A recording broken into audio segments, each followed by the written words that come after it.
Dizem que a floresta amazônica nunca dorme, que quando o sol se apaga, é a mata quem vigia. Há sons que ninguém sabe de onde vêm, passos que se ouvem sem deixar pegadas, e vozes que chamam pelo nome de quem ousa entrar fundo demais. Essas histórias vêm de pessoas simples, mateiros, pescadores, viajantes, que juram ter visto o que o resto do mundo insiste em chamar de lenda. Esta noite você vai ouvir 3 relatos de quem voltou da mata, com algo que nunca mais saiu de dentro deles.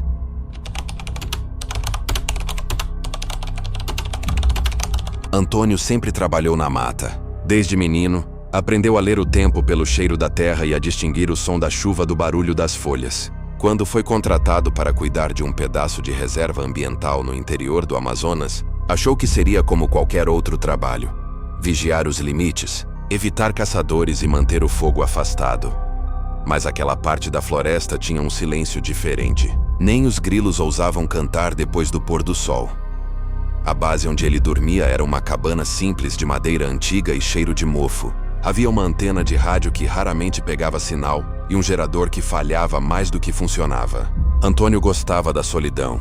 Dizia que o mato tinha mais juízo que muita gente. Mas à noite, quando o vento atravessava as árvores grossas, ele jurava ouvir passos. Não os dele, nem de bicho.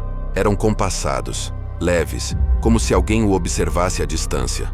Na primeira semana, achou que era coisa da cabeça. Na segunda, começou a encontrar sinais estranhos. Riscos nas árvores, galhos cruzados no meio da trilha, pegadas pequenas e invertidas como se alguém andasse de costas. Ele riu da ideia e comentou no rádio com um colega da vila mais próxima. O outro respondeu com uma risada nervosa.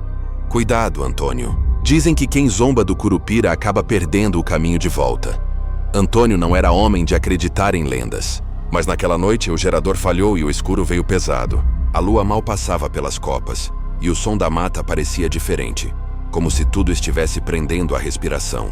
Ele acendeu o lampião, pegou o facão e saiu para ver de onde vinha um assobio fino, repetitivo, que parecia o som de uma criança brincando. Andou por uns 50 metros até o som parar. Ficou ali, imóvel, com o coração batendo forte, até perceber um brilho fraco entre as árvores. Primeiro pensou ser um caçador com lanterna, mas a luz se movia de um jeito estranho. Pulsava, como se respirasse. A luz cresceu e tomou forma. 2 pequenas pegadas incandescentes surgiram no chão, e pouco a pouco, o contorno de uma figura baixa, de cabelos flamejantes, se formou na penumbra. Os olhos da criatura ardiam em verde puro, penetrantes, e Antônio recuou, tropeçando numa raiz. O Curupira o observava sem piscar, imóvel, a cabeça levemente inclinada. Um gesto quase humano, mas que carregava algo profundamente errado. O corpo era pequeno, mas deformado. A pele, de um tom avermelhado e irregular, parecia feita de casca de árvore queimada, rachada por linhas vivas de luz verde, como se algo dentro dele pulsasse. Os pés virados deixavam marcas incandescentes por onde passava, queimando lentamente o musgo e soltando um cheiro de carne tostada misturado a seiva e ferro. Quando respirava, o ar ao redor tremia, distorcendo as sombras das árvores. Os galhos se curvavam levemente, como se o peso da floresta inteira se inclinasse diante dele. Antônio sentiu o estômago revirar quando notou os dentes, pequenos, afiados e enegrecidos como carvão. A criatura abriu um sorriso lento que se estendia mais do que devia, e dali escapou um som seco, entre um riso e um estalo. Cada vez que o Curupira se movia, o chão vibrava sob os pés, e o cheiro de queimado aumentava. Foi então que Antônio percebeu o detalhe que o fez gelar até os ossos. O Curupira não fazia sombra. A luz verde que emanava de seu corpo parecia engolir as outras luzes, apagando até o brilho da lua que tentava atravessar as copas. O vento girou em torno deles, carregando sussurros que não vinham de lugar nenhum. Vozes infantis, risos abafados e o som de passos invertidos se espalhavam pela mata como ecos de um pesadelo. Antônio quis gritar, mas a voz não saiu.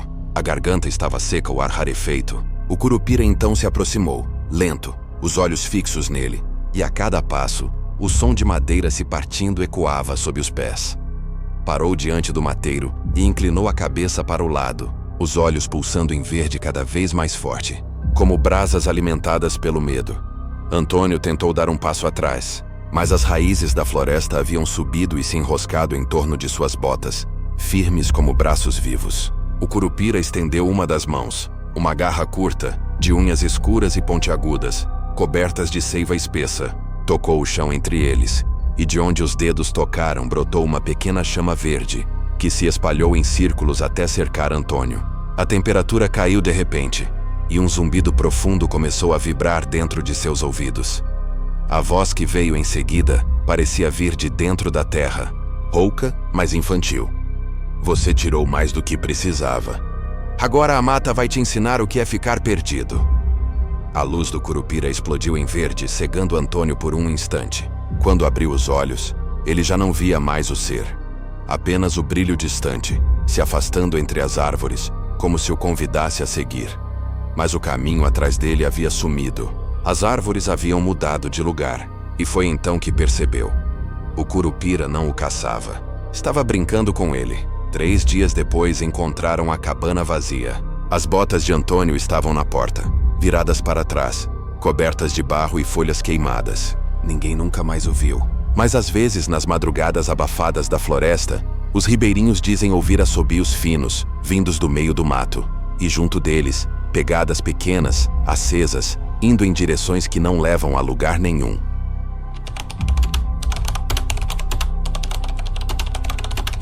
O rio era largo e silencioso, coberto por uma névoa que nunca se dissipava completamente. Naquela curva de água escura, onde a corrente parecia arrastar o tempo junto com os galhos, havia uma palafita solitária, sustentada por troncos que rangiam com o vento. Era ali que vivia João, pescador desde menino, acostumado com as longas madrugadas e o som das águas se chocando contra o casco do barco. Ele sempre disse que o rio falava, e que quem escutasse demais acabava ouvindo o que não devia. Mas naquela temporada, o que o rio dizia mudou de tom. As primeiras vezes em que ouviu, achou que fosse o vento. Um assobio fino, constante que subia da margem quando o céu ainda não clareava. Era um som quase melódico, como o de alguém chamando, mas sem palavras. Depois vieram os cochichos. Um sussurro abafado, arrastado, que parecia vir de dentro da neblina. João pensou em garotos brincando ou talvez algum animal perdido. Só que certa noite o sussurro falou o nome dele. João. Ele congelou. Estava sozinho no trapiche, segurando a rede quando ouviu. A voz era de mulher, rouca e mansa, mas vinda de um lugar que ele não conseguia apontar. O som se espalhava, como se o rio inteiro o pronunciasse ao mesmo tempo. Depois disso, o assobio voltou todas as noites, sempre por volta das 2 da manhã. João tentou ignorar, tentou dormir, tentou se convencer de que era apenas o vento, mas quanto mais fingia, mais nítida a voz se tornava. Às vezes parecia vir debaixo da casa, outras de cima do telhado. Houve uma madrugada em que ele jurou ter ouvido passos leves nas tábuas do alpendre, e um rastro úmido, como se alguém tivesse acabado de sair do rio. Os vizinhos mais próximos viviam a alguns quilômetros dali, e o rádio mal pegava sinal. João começou a se sentir preso naquela margem, como se a água o mantivesse cativo. De dia pescava em silêncio. De noite deixava o lampião aceso como uma promessa de que não dormiria. Mas naquela noite a voz o chamou diferente. João, vem cá. O tom era mais doce, quase hipnótico.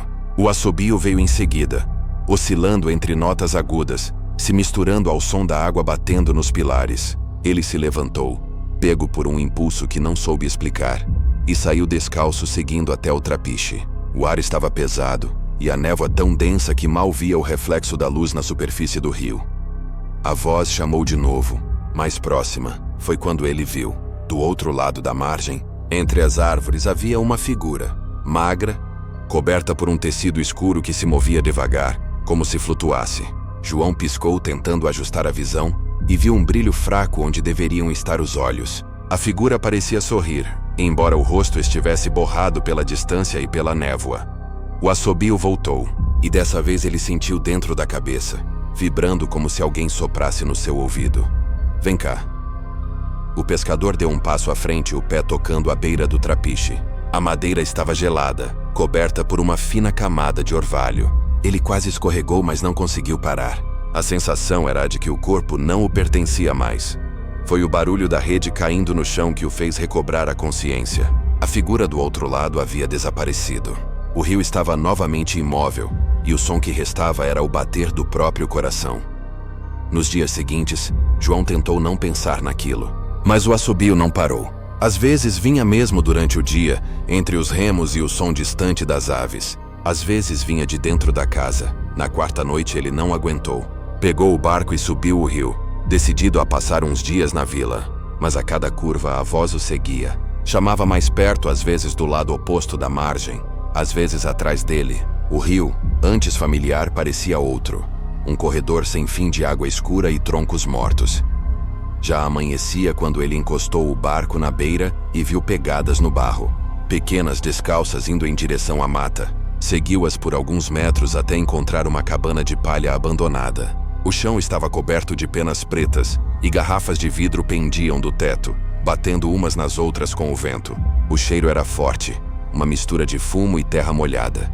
No canto da cabana havia uma cadeira de balanço e nela, uma mulher. Os cabelos longos cobriam o rosto e os dedos finos e escuros seguravam um cachimbo apagado. Ela não se movia, mas o ar parecia vibrar ao redor dela, como se o tempo ali não seguisse as mesmas regras. João deu um passo, e o rangido do chão pareceu alto demais. A mulher levantou o rosto.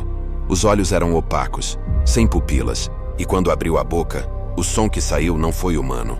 Era o mesmo assobio, agudo, cortante, que o acompanhava há dias. O pescador tentou correr, mas a voz o cercava. Vinha de todos os lados. As garrafas penduradas começaram a chacoalhar, tilintando como se algo invisível passasse entre elas. Um vento gelado atravessou o lugar, apagando qualquer luz. O assobio virou grito. João tropeçou, caiu, e quando levantou, a mulher não estava mais lá.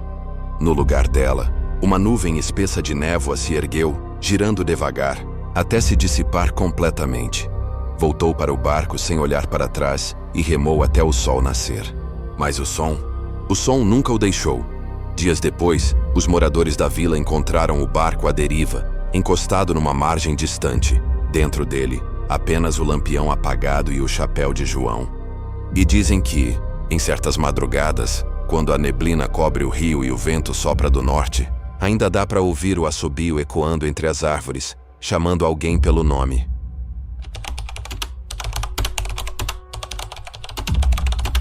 Dizem que a floresta tem ouvidos, mas o rio tem memória. E quando o silêncio dele muda, é porque algo desperto está observando. Raimundo sempre achou que histórias de encantados eram invenções de quem tinha medo do escuro. Era um homem simples, acostumado a lidar com o rio como se fosse um velho amigo. O som dos remos, o farfalhar das árvores, o coachar distante dos sapos, tudo fazia parte da rotina. Mas naquela estação, alguma coisa parecia errada.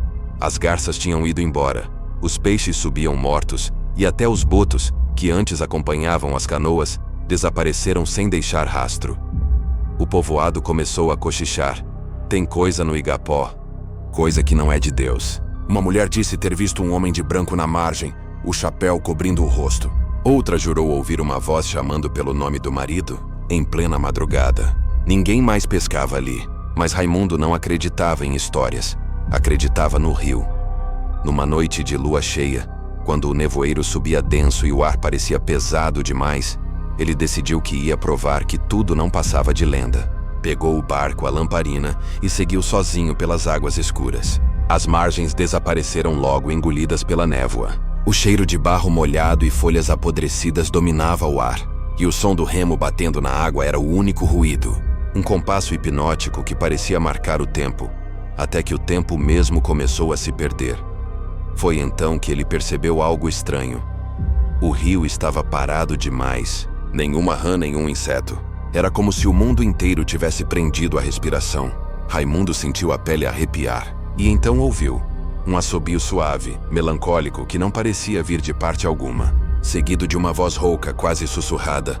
Raimundo. O nome dele se dissolveu no ar como vapor. O barqueiro parou o remo e ficou ouvindo, imóvel. Tentou rir de si mesmo. Era o vento. Só podia ser o vento. Mas o som veio de novo, agora mais perto. Tão perto que ele sentiu o hálito gelado da brisa tocar sua orelha. Raimundo, volta! O coração começou a bater rápido.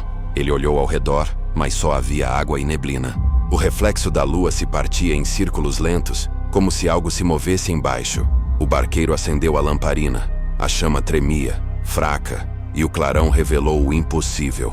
Uma silhueta sob a água, deslizando rente ao barco. Raimundo largou o remo e recuou. A forma girava em torno dele, lenta, quase preguiçosa, como um predador estudando a presa. De repente a água se abriu. O ser emergiu sem fazer barulho, erguendo-se diante dele. Parecia um homem, mas algo naquilo não era humano.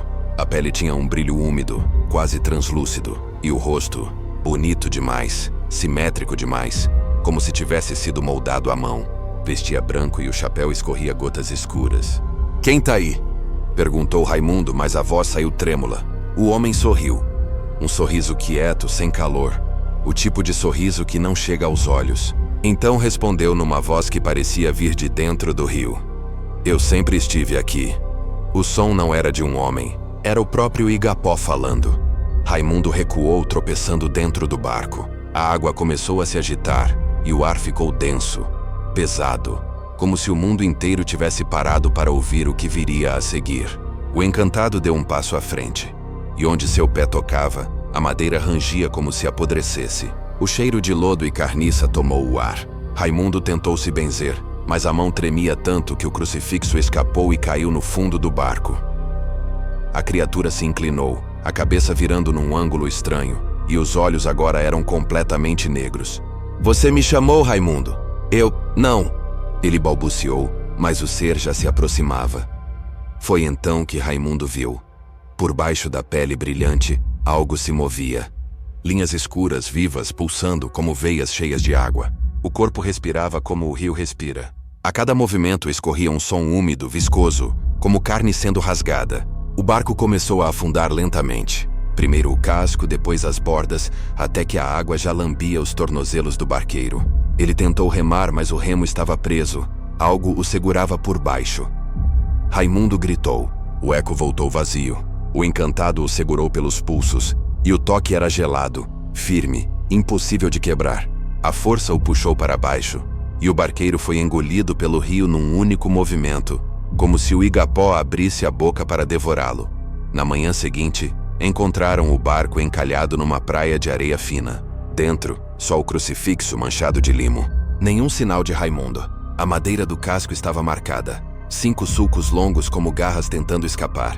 Mas o Igapó não esquece. Dias depois, o irmão de Raimundo jurou tê-lo visto no porto ao entardecer.